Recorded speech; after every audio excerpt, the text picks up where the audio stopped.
Okay, so today we are going to talk about soul ties and are they actually biblical? So if you've ever had any questions about soul ties, this is the video for you.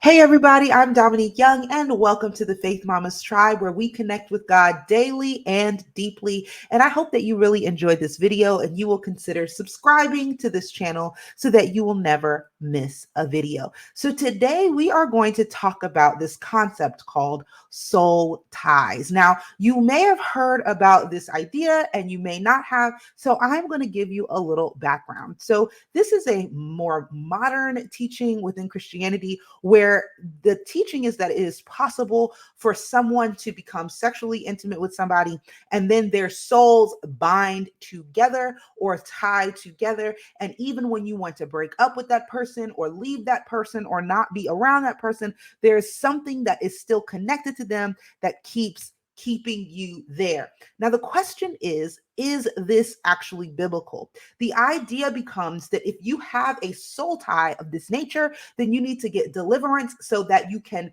quote unquote break this soul tie in order to be delivered from that person and their influence over your life. Now, is this biblical? Let's look at the scriptures that is used to kind of promote this idea of soul ties. The first one is this one. It's found in 1 Samuel 18:1, and it says, after David had finished talking with Saul, Jonathan became one in spirit with David, and he loved him as himself. Now, this scripture has been used often to talk about soul ties. However, it doesn't really make sense in this context because this is two heterosexual males that have no sexual interaction. And what we see here is it says that they became one spirit. And so that is pretty much like a figure of speech, kind of like if we see two best friends and we say they're joined at the hip. We don't really think that they're really joined at the hip, right? It just is meaning to say that they're very close. So the idea that they became one spirit means that they are very close friends. And we see that throughout their relationship between David and Jonathan. So I'm going to go ahead and throw that one out as it does not prove that soul ties are a thing. The next one that's used is 1 Corinthians 6:16, where it says, do you know that he who unites himself with a prostitute is one with her body? For it is said, the two will become one flesh. Now, this particular scripture, if we read the entirety of the scripture, it's talking about sexual immorality.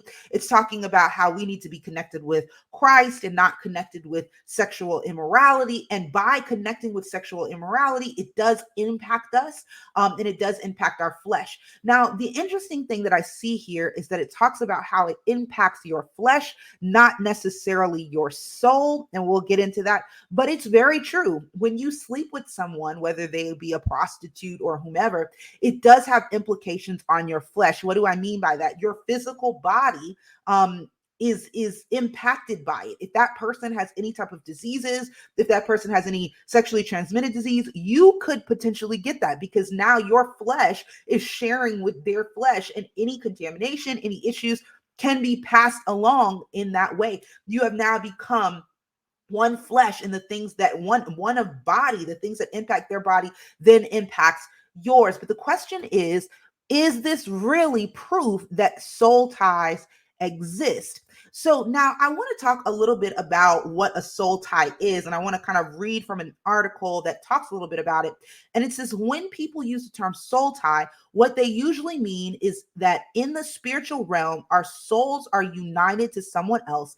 And that tie is binding us to a person we don't want to be bound to and is hampering our efforts at moving ahead in life. So this is the teaching of soul tie, which is that somebody is spiritually tied to us and we can't move forward. It sounds a lot like demonic possession, which makes sense because a lot of people that ascribe to this notion of soul tie believe that in order to break a soul tie, you need to go through more of like a spiritual ritual where you get this soul tie broken off of you.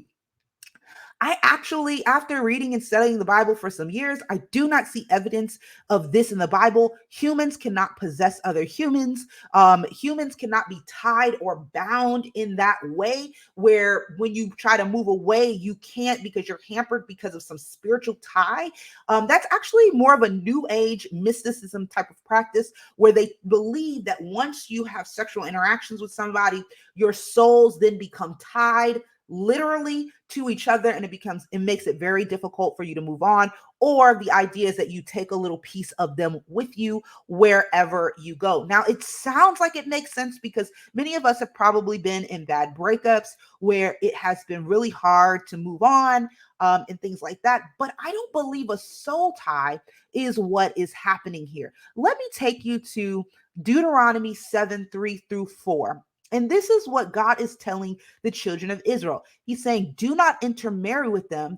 Do not give your daughters to their sons or take their daughters for your sons, for they will turn your children away from following me to serve other gods. Now, why do I bring this up? I bring this up because I believe this is more aligned with what we are experiencing, which is basically that whenever we get into an intimate relationship with somebody, they have influence over our lives, right? It's not that they have some type of bond or a tie to us in our soul. They just have influence in our lives. The people that we allow to speak into our lives regularly will have influence over our lives. And this is what God was warning the children of Israel about. He's like, look, your wives, your spouses have the most influence over your life. And who you choose to marry is important because depending on where they are in their life and the gods they worship and all that stuff, they are going to influence you to do the same because they have the most influence in your life at the current time.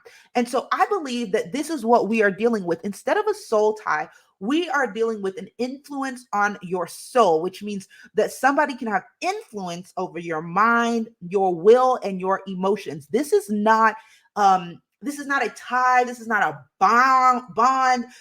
This is not something that needs to be like broken in the spirit. I believe that this is an influence on your soul. And the way that we break these influences on our soul is through what Romans 12:2 says. Do not conform to the patterns of the world, but be transformed by the renewing of your mind. Then you will be able to test and approve what God's will is, his good, pleasing, and perfect will. Romans 12:2. So now, why do I pull this up? Why am I talking about this?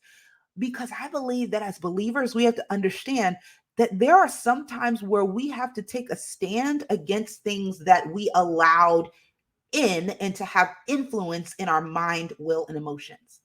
A lot of times, and maybe I can just speak for me, we're looking for quick fixes, almost like the Men in Black memory eraser, where if I can just go to this deliverance service and they can like touch me the right way, then all of the influence that this person has on my life will then poof, it'll be gone. I'll be completely delivered from the influence that they had in my life, similar to how when a demon is cast out of somebody, that demon is gone instantly. Like I want this person to be, and their influence in my life to be gone instantly.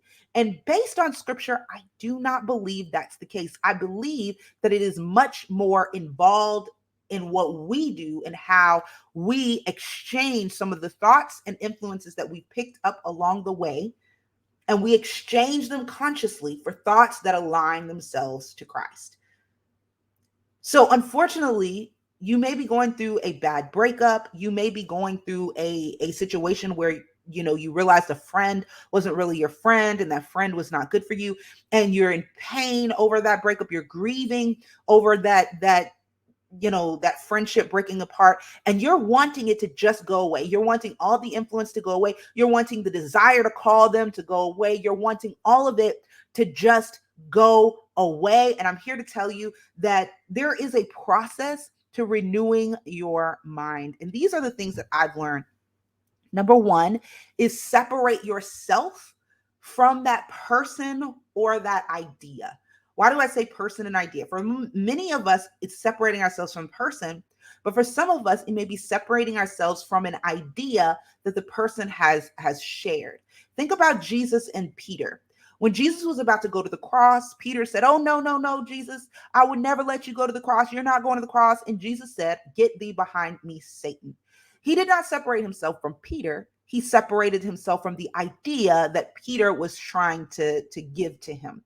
And for some of us, that's the case, whereas God might be calling us to separate ourselves from our idea. So we may have a friend that's a really good friend, and we're in a tough situation, and they're encouraging us to do something that is not what God has encouraged us to do. It is very important that we separate ourselves from that idea and let that person know we are separating ourselves from that idea.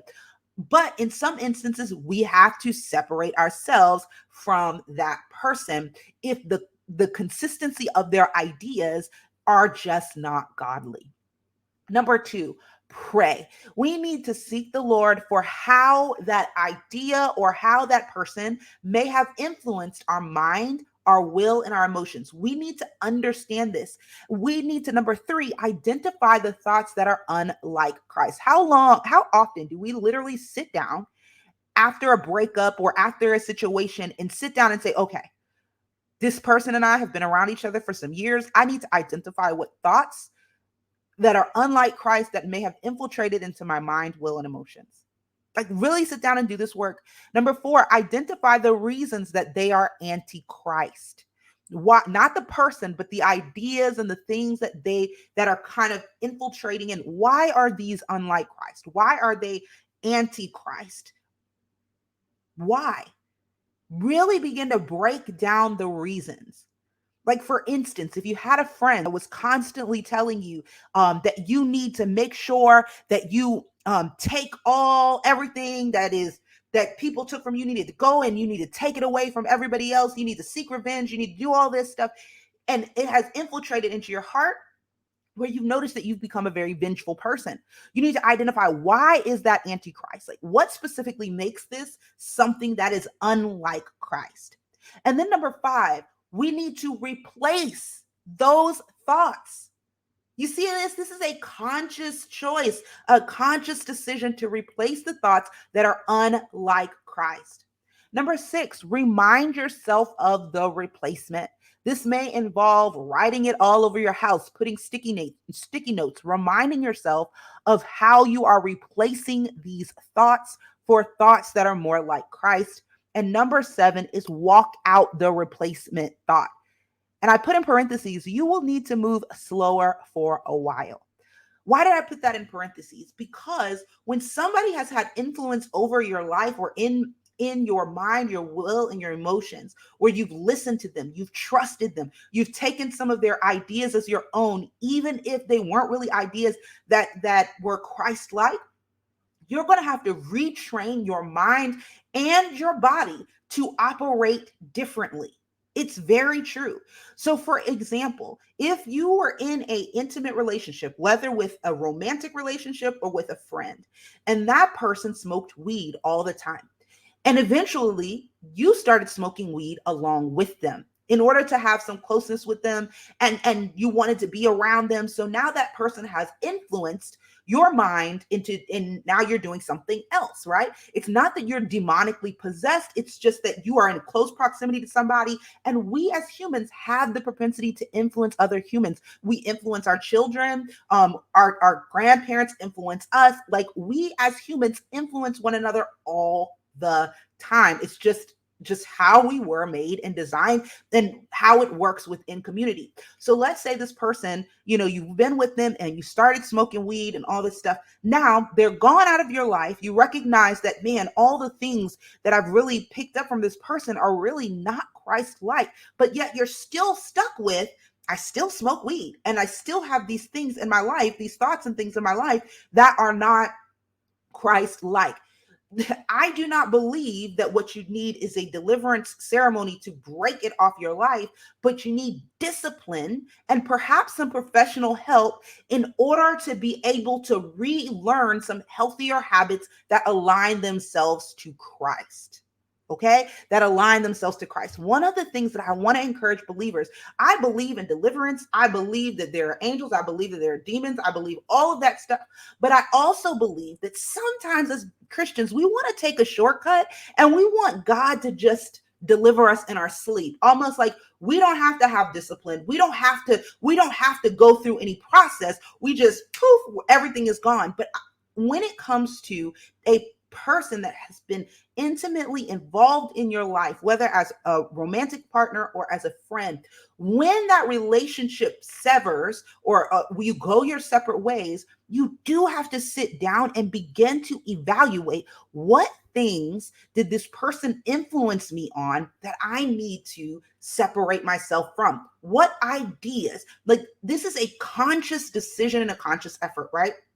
The same thing goes with like eating, right? A lot of times I wish that I could just pray, and say, Lord, make me, skinny or something. I don't know. Like, I wish that I could pray that, but a lot of times it's about discipline and making the decisions every day to eat healthier, making the decisions every day to exercise, making the decision. And some days I make better decisions than others, but then I get back up and I make the decision every day. This is what you're going to have to do here. If you're going through a breakup, if you're going through a friendship that is no longer a friendship, or if you're just recognizing that there is a group of friends that are just not good for you, you are going to need to back away from those people, but then also you're going to need to begin to rebuild the way your mind thinks, because for so long these people have been close and have been influencing you. You've also been influencing them. So there's some parts that you've influenced them, there's some parts where they've influenced you, but now you're going to have to evaluate, do I actually want these influences in my mind? Do I actually want these influences in my will? Do I actually want these influences in my emotions? And if not, I'm going to have to choose different thoughts. I'm going to have to tell my mind to function differently. And it's going to feel so unnatural. Why? Because we've been friends for so long. It feels like it's become natural to me, but it hasn't. It's just a learned experience, and you can unlearn it.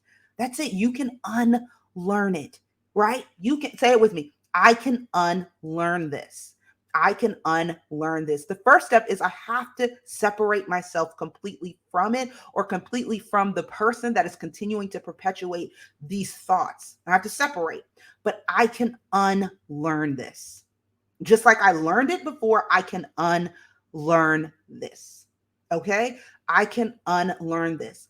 And it does involve going slower, because when I'm trying to unlearn something, I can't make decisions fast, because the faster I make decisions, the more likely I am to rely on the way I've made decisions in the past few years. And if in the past few years I've made decisions based on how my friendship circle was comprised, I'm going to have to slow down, right? I'm going to have to slow down and make more intentional decisions until those intentional decisions become my quick decisions. You get what I'm saying? So, for example, if I am in a group of friends that constantly overspend, have tons of credit card debt, and are just spending all the time, or if I'm in a group of friends that are constantly complaining, they complain about their spouse, they complain about their children, they complain about their life, they're always complaining. And now I find myself, I'm always complaining. I'm complaining about my life. I'm complaining about my spouse. I'm complaining about my children. Or maybe I'm always overspending. I find myself with a lot of credit card debt and all this stuff. Why? Because they're influencing my life. We influence one another. And so now I have to tell myself, Dominique, instead of complaining, say 5 things you're grateful for. Maybe that's my strategy. Instead of complaining, say 5 things you're grateful for. And I may have to post it around my house, so that I begin to retrain my brain that no, brain, we're not going to sit in this complaining place. We're going to be grateful. But that requires me to have to slow down and to think about what I'm doing. Why am I saying all of this? Because I believe that as believers, we have to become responsible for the things that are influencing our lives, the people that are influencing our lives. And when we notice that the influences that we have all around us do not resemble Christ, we have to be willing to say, that's not Christ-like, and I'm going to replace this thought with another. I hope that this was awesome for you and helpful. And I'm going to go ahead and put this back up on the screen because you can actually use these questions right here, or these sentence starters right here, as journaling prompts where you can identify thoughts that are unlike Christ and identify reasons and things like that. You can use them as journaling prompts and work through this. Work through this daily so that you can identify what thoughts that you may have in your mind that just are not like Christ. Okay. And you can begin to replace them. This does take work. But the work, I believe 100%, I believe this work is so powerful and important. So make sure you took a screenshot of that. If not, go ahead and go back and take a screenshot. I want to invite you every day, Monday through Friday, to join us for Mornings with Jesus at 6 a.m. where we study the Bible. That will also help you to renew your mind and find replacement ideas for some of those, some of the toxic things that you've picked up along the way from some ideas that are not like Christ. But you're going to have to do the work. You're going to have to replace those ideas. The deliverance service is not going to do it for you. You're going to have to replace the ideas and have the discipline to replace some of the toxic ideology that you may have picked up along the way from being around people that just had ideas that were not like Christ. So I pray that this encourages you to jump in there and begin to evaluate some of the thoughts that you've picked up along the way, some of the influences that you've had in your mind, your will, and your emotions, and that you begin to pick and choose what you want to think and not just be at the whim of whatever people you hung out with thought. You can choose what you want to think. Again, please like, comment, share, and subscribe. I would love to hear what your big takeaways from this video were, and I look forward to seeing you in the next one. Bye for now.